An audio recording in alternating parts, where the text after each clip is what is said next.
My name is Rachel Donovan. I am 29 years old, and I run a catering and event planning company in Austin, Texas that I built from nothing. 3 years ago, my aunt and uncle told me I was ungrateful, selfish, and would never amount to anything. They said I was throwing my future away, chasing a dream that wasn't mine to chase. Last Saturday, they walked into my biggest event of the year, a 500-guest corporate gala I had spent 8 months preparing, and sat down at a table like they had been invited. Then my aunt leaned across and told me to hand over 40% of my company, or she would make a phone call that would end everything I had worked for. I looked at her for a long moment. Then I smiled. And what happened next left every single person in that ballroom completely silent. But before I tell you what I did, I need you to understand where this all started. Because none of it makes sense without that. I grew up in a small town outside of Lubbock. My parents passed away when I was 12, my father first, then my mother 14 months later. After that, my Aunt Sandra and Uncle Gary took me in. I am not going to pretend they were cruel to me, because they weren't. They fed me, they kept a roof over my head, they made sure I went to school. But there was always a cost to it. An invisible one. Every birthday, every report card, every family dinner, there was a reminder hanging in the air that I owed them something. Not love. Not gratitude. Something more like compliance. My cousin Bethany was their daughter. She was 2 years older than me, and growing up, she was the one who got the praise, the encouragement, the you can do anything speeches. I got the you're lucky to have this family speeches. I learned very quickly that my role in that house was to be grateful and quiet and small. When I was in high school, I started cooking. Not because anyone asked me to. I started because it was the one thing in that house that was mine. I would come home after school, and while Bethany was in her room on the phone and my aunt was watching television, I would be in the kitchen testing recipes, adjusting flavors, learning. My aunt thought it was a useful hobby. She liked having someone cook dinner. She never once thought of it as something I might build a life from. The summer after I graduated high school, a neighbor asked me to cater her daughter's engagement party. She had tasted my food at a block party and wanted the same thing for her guests. I was 17. I had no business license, no commercial equipment, nothing. I borrowed every pot and pan I could find. I worked for 2 days straight, and I served food to 40 people in her backyard. They loved it. She paid me $300 and told 5 of her friends about me. That was the beginning. By the time I was 21, I had a small but real clientele.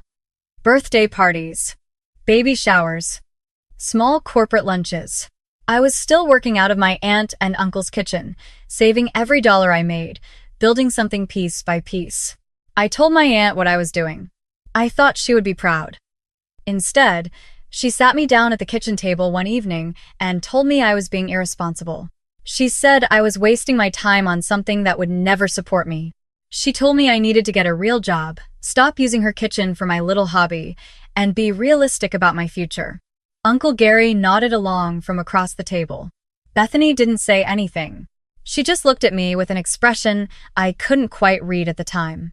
I kept going anyway. When I was 22, I found a small commercial kitchen I could rent by the hour. I signed the agreement on a Tuesday morning and cried in my car afterward, not from sadness, but from the feeling of finally having something that was entirely mine. I kept my expenses low.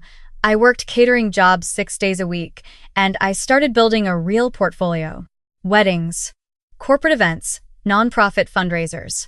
My business had a name, Copper Table Events, and it had a growing reputation.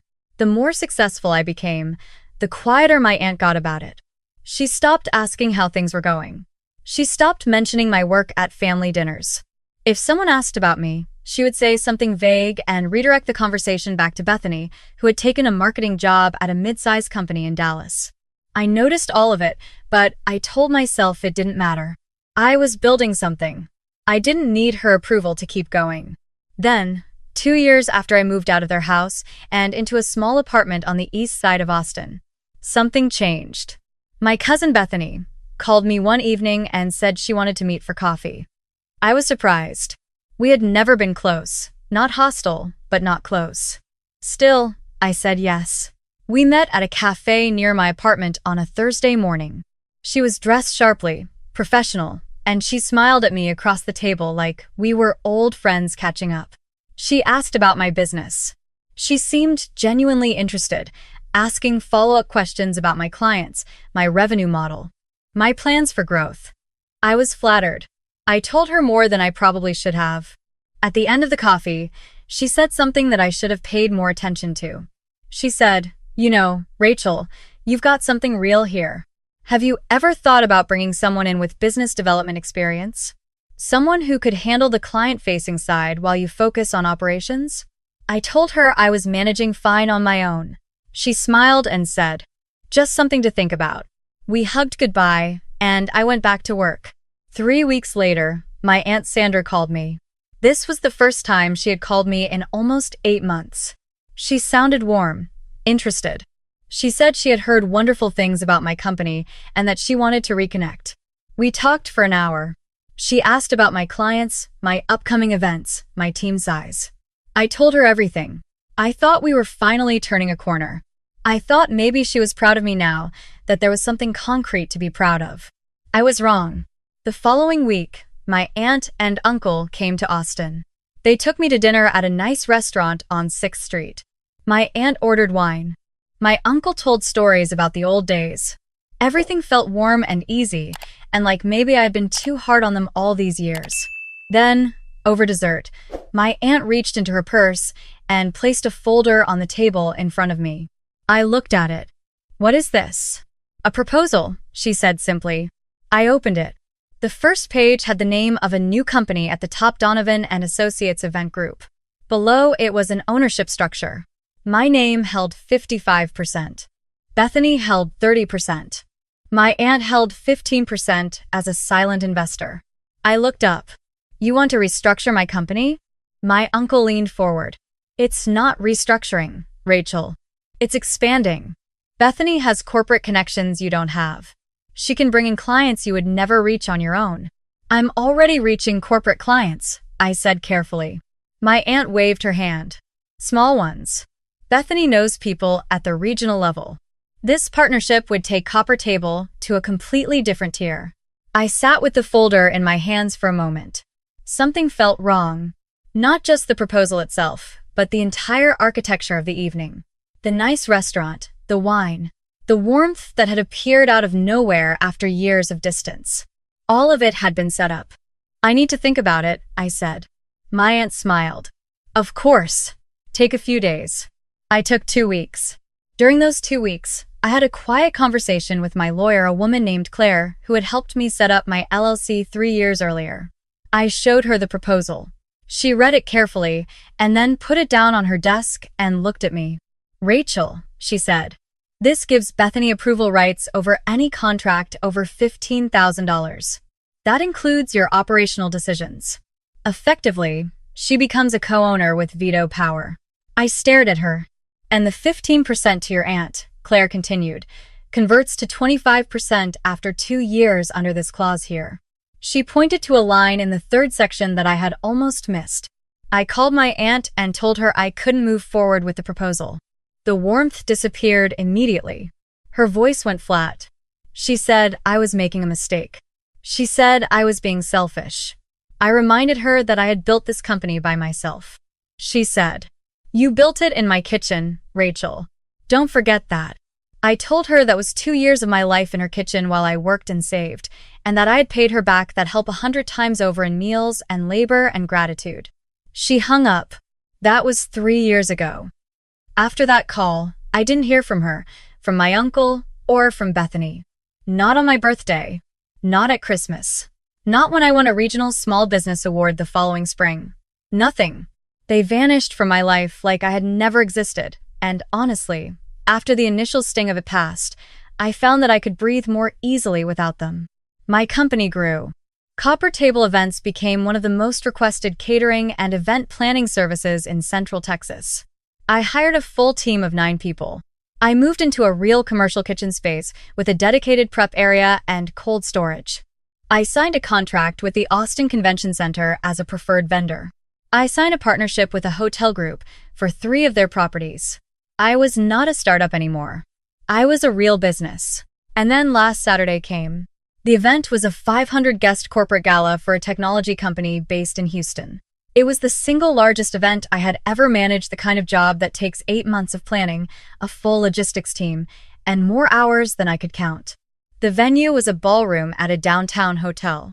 There were floral arrangements, taller than I was, a 5-course dinner, a live jazz quartet, and more moving pieces than I could track without a clipboard. By 6 in the evening, everything was running exactly as it should. Guests were arriving. The appetizer service was smooth. My team was moving through the room with the kind of quiet confidence that only comes from months of preparation. I was standing near the kitchen entrance reviewing the timing for the second course when my event coordinator, a sharp woman named Danny, appeared at my elbow and said, "Rachel, there's something you need to see." I followed her to the far side of the ballroom. At a table near the east wall, seated like they had every right to be there, were my Aunt Sandra, my Uncle Gary, and my cousin Bethany. They were dressed for the occasion. They were drinking water and looking around the room with a kind of calculated calm that told me this was not a coincidence. My stomach tightened, but I kept my face completely neutral. I walked over to the table. My aunt looked up at me and smiled the way someone smiles when they believe they have already won something. "Rachel," she said, "this is impressive. How did you get in here?" I asked. My voice was level. "Bethany has a contact at the company," my uncle said. He said it like that answered everything. Bethany was looking at the room with an expression I recognized from that coffee meeting years earlier. Calculating.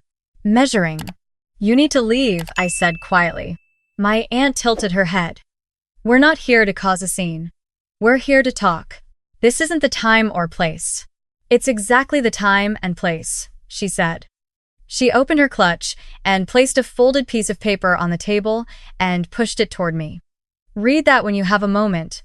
I didn't pick it up. "What is it?" "Bethany's company is expanding," my aunt said. "She's building a regional event planning network and she needs an anchor brand in Austin. Copper Table is the right fit." I looked at Bethany. "You want to acquire my company?" Bethany folded her hands on the table. "Not acquire. Merge. You keep operational control. We bring in capital, regional connections, and a larger client base. 40% to us. You keep 60. 40% of a company I build alone," I said. My uncle leaned forward. "A company you built with our support, Rachel. You lived in our home. You used our kitchen. We gave you the foundation."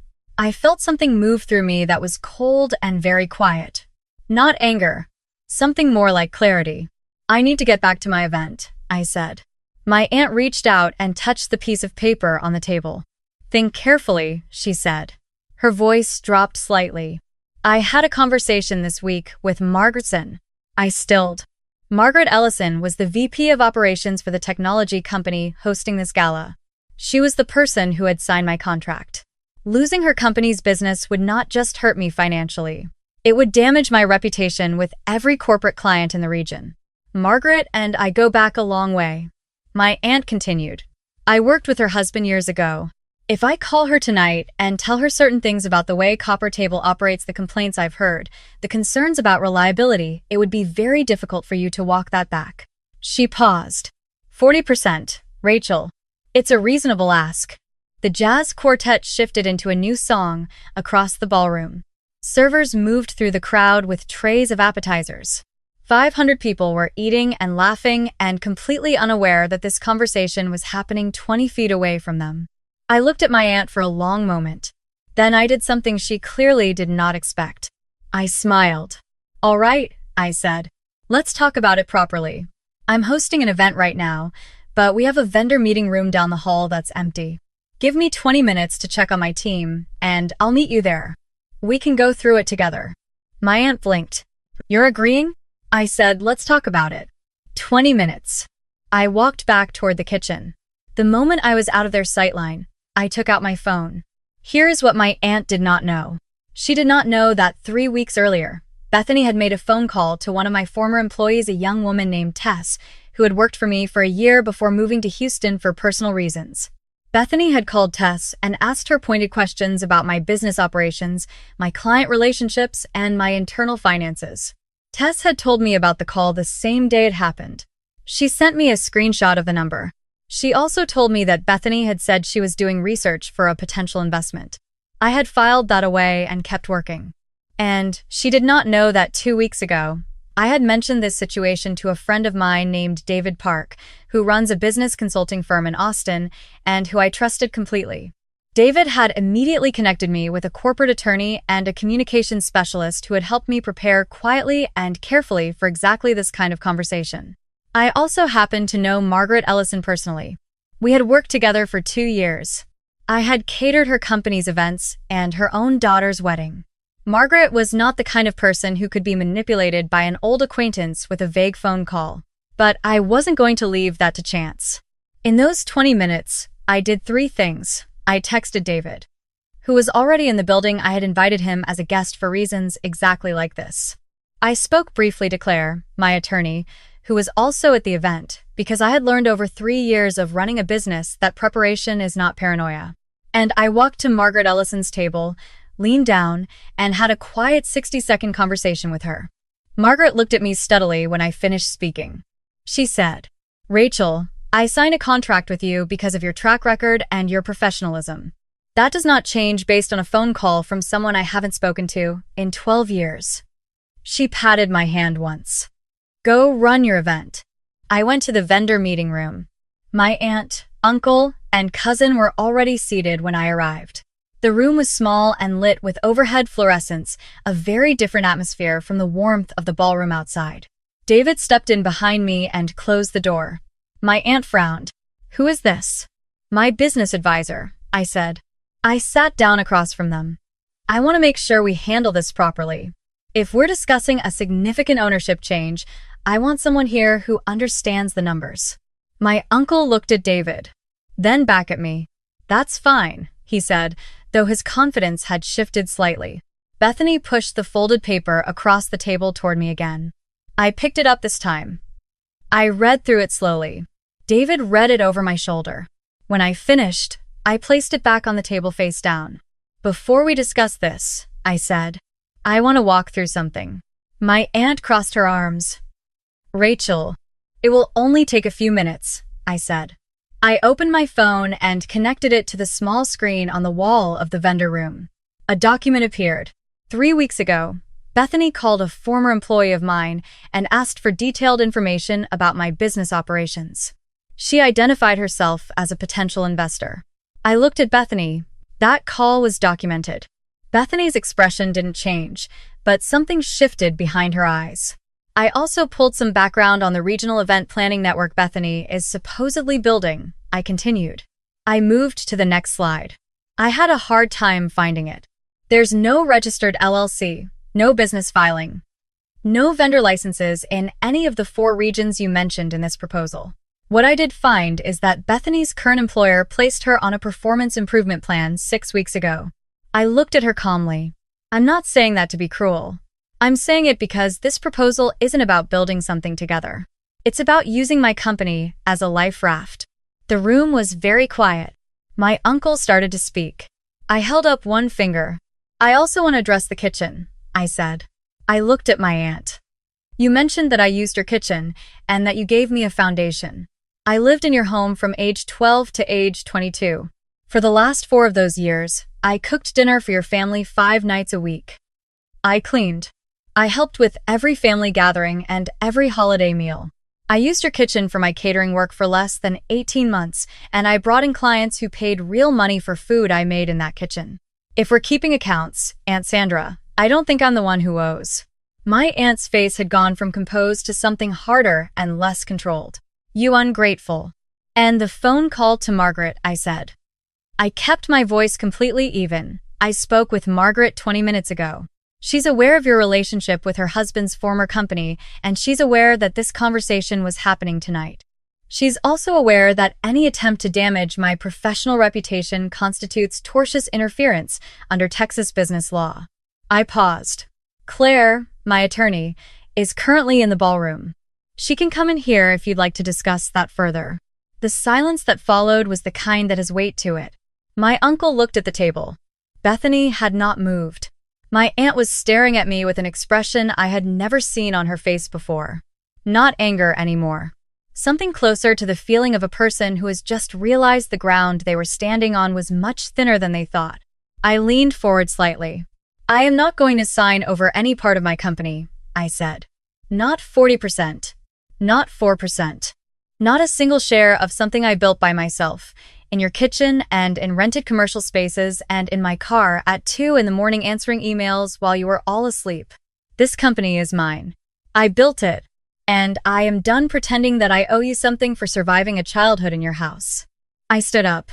"I need to get back to my event," I said. "There are 500 people out there and a second course that needs to go out in 11 minutes.